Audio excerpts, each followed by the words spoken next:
Hey, welcome to the Capital Gains Tax Solutions and Expert CRE Secrets podcast. I'm your host, Brett Swarts. Sometimes I do a dual podcast because I am in the Clubhouse. If you haven't heard of Clubhouse yet, it's a site where you can connect with people. And I'm with my good kind of co-host here, Logan Freeman from the great city of Kansas City. He's known as Mr. Kansas City. He's a commercial real estate broker himself, investor, and he helps his clients create and preserve more wealth, and also his partners. Logan Freeman, how you doing this morning?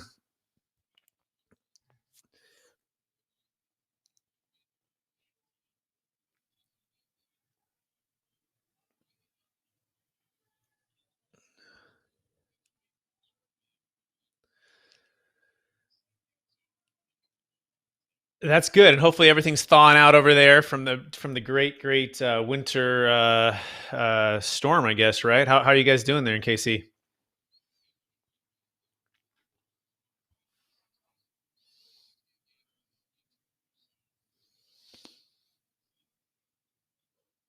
Excellent. It's February 26th as we're recording this, and we're going to dive right into the show: how to choose the right commercial broker, and how to make sure that you're getting the best representation as well. Make sure that you are finding value with your broker in every aspect of the deal. So that being said, Logan, how would we like to start this? What's the first secret or the first step to choosing the right commercial broker you'd like to discuss today?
Yeah, my first thought, and then we'll let Benjamin jump in after this, is when I'm walking a property. I started Marcus Emilchap by helping clients buy and sell multifamily properties, and a good mentor. He'd been there for 20 years. He said he'd be the first one to point out the things that are negative. Right? That's exactly what he's saying. Like, here are the downsides. Here are the things you need to look out for, and don't fall for this phase that, oh, it's just mismanaged. You're going to be this amazing manager, and they just completely forgot the rents. They forgot how to run this thing. They don't really know what they're doing. Really, is that true? I mean, they've been in business for a long time. Are they really just letting the rents go $200 or $300 below market? That's kind of the extreme case back in the kind of the crash of 2008 to 11. and more like $75 to $100 here in California now, or more realistic things. So just defining what's realistic and what's a broker's pro forma, and then understanding that you're right. As the broker, we don't want to play the principal. Of course, we want to highlight the pros and cons, but we kind of want to be the kind of like an arbitrator in a sense, right? Like, here are the positives, here are some of the challenges, without giving any up fiduciary information, key facts for our seller, or for representing the buyer for the buyer, and making that as seamless as possible. So yeah, I don't know, Benjamin, any thoughts on that for us?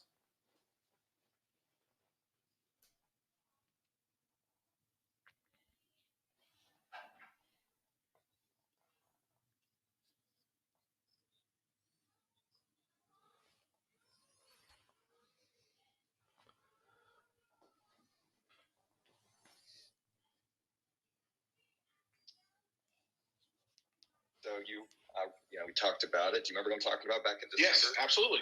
And so I just want to give you some good news that we are moving forward, and that once that closes, probably in April, you're going to be getting a nice fat referral fee check. So just wanted to let you know that that's still moving forward, and even though we haven't connected about it, but that's beautiful. That's good. Yeah, news. Thanks for the update there, Ben. So to this topic, I mean, you recognize that it wasn't exactly the right fit for what you were up to, but you were kind enough to make the introduction, and yeah, so there's some good news for the day. Yeah, so trying to look at the scenario that somebody's in and applying their goals to a property is an art form. There is a little bit of a science to it, but there is an art. One of the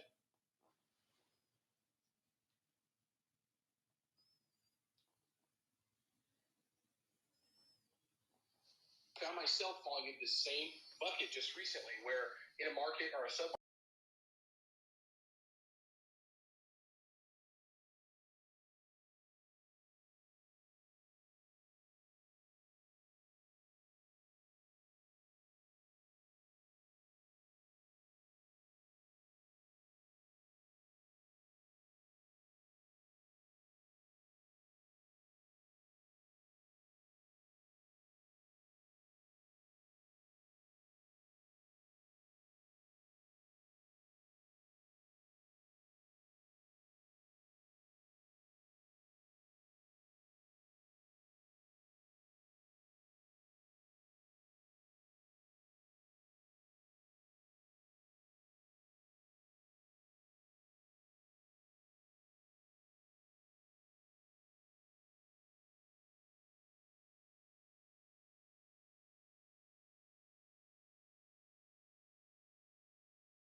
Yeah, my thoughts on that too. I think it's exactly right. Right, you try to take the perspective of, hey, I want to be. If I were in your shoes, would I buy this? Right, and versus if I'm in your shoes, or this is such a great deal, I would buy it. Okay, well then you should have bought it. Right, so it's a slight difference there. But it's true. I think representation is when you try to step into their shoes, and that's understanding their story, right? You mentioned the story behind the capital, right? Why does somebody pay for it? Well, they were in a 1031 exchange, or they were in this, or they had a time crunch. So that story behind the capital can tell what happened in the deal, and or they had some kind of strategic advantage. Maybe they've owned 1,000 units already in the area and they can scale. They already have management in place. They already have the maintenance in place. They can just, it's a turnkey. It's next door to a property they already own. So making sure as a good broker, they're understanding the story behind how capital is flowing in and out of those deals in that marketplace, and then take the approach, okay, so given those set of facts and given your set of facts, whatever those may be and your goals, let's look at these number of metrics, right? Let's look at the cash on cash return. Let's look at the cap rate. Let's look at the return on your current equity, right? Let's look at your current level of risk, right? Your level of diversification, your level of liquidity. Let's look at all of these factors, and like a good doctor would, perhaps, right? If you can think of us like commercial brokers, like doctors, when it comes to investment real estate, we're going to try to give a good outcome based upon a set of fact patterns, right? And those fact patterns could be many, right? And the other thing could be the class of asset. It could be A, B, or C in an A, B, or C marketplace. And what level of stress do you want? I mean, I had a client who just closed an 18 unit in Sacramento, and they're driving 3 hours, 2 or 3 days a week from San Francisco to Sacramento, battling traffic, and it was like a D neighborhood. And he had tried to get management to do it well, and the management wasn't doing so well. He's 7 years old. He's been in the business for 30 years, and he's like, Brett, I'm just tired of this. I don't need any more money per se. I mean, I don't want to give it away and pay all this tax, but I also don't want to be, spending all my time and energy fighting. I mean, at one point he had a gunshot in his car. Like, not, he wasn't shot at, but I mean, he was inside of a unit, and there's a gunshot when he comes out of his car. He's like, what is going on here? What am I doing with my life right now? So he deferred his tax, he got out of real estate, and he's happier for it. So you've got to be, I think, like a good doctor. You got to try to, gather as much information from your client and then assess what's perhaps most important to get that outcome. Any thoughts on that, Logan?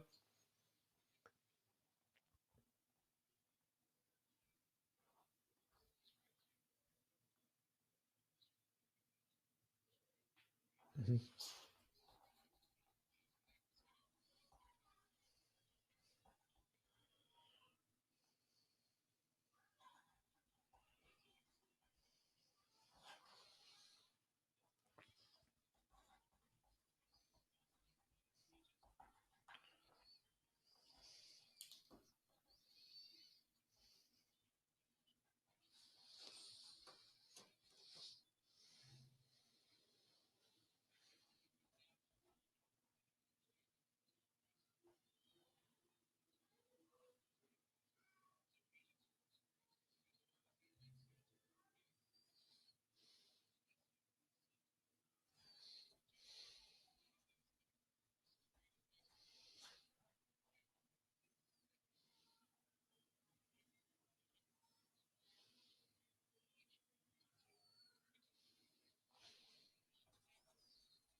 Yeah, 100%. Yeah, inexperienced versus experienced. And are they actually, and I think about the doctor analogy, are they taking the blood test, right, of the capital and of the property? And are they diagnosing based upon actual numbers? Do they know the rental market? Do they know the sales market? Do they know who bought and sold what properties and why? Do they know what the economic growth is for certain job creations, or even like California, lack thereof? They're really, it's tough to build properties, right? It's tough to make sense of the numbers from ground up development. And you're looking at all those little details, and then making a decision based upon analytics, right? And less about emotion, right? Less about, it's a good property, it's a great location, and you won't regret it, right? Is that a fair summary, Logan?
Yeah, I think it's fantastic. Yeah, it really hits home here. And it's more important than ever to be very, very careful and very, very thoughtful about representation and how to choose the right commercial broker. Because let's face it, prices are a lot of places are all-time highs. Interest rates are very low, and who knows where we're gonna be in the future. There's a bump yesterday that was pretty significant, and you're looking at a new administration that's presenting some new taking away the 1031 exchange, potentially. Who knows where the job market's going to be? I mean, things look, I think, okay. Is what's supposed to see in the next 6 to 12 months still okay? But who knows what goes fast? You don't want to make a move and be in an illiquid asset that may take you 3 to 5 years to recover. 10 years, even worse. I mean, I went through it with clients in 2008 to 2011. You want to make sure that you're in the right hands. So that being said, Logan, for those who want to find you, what's the best way for them to reach out to you?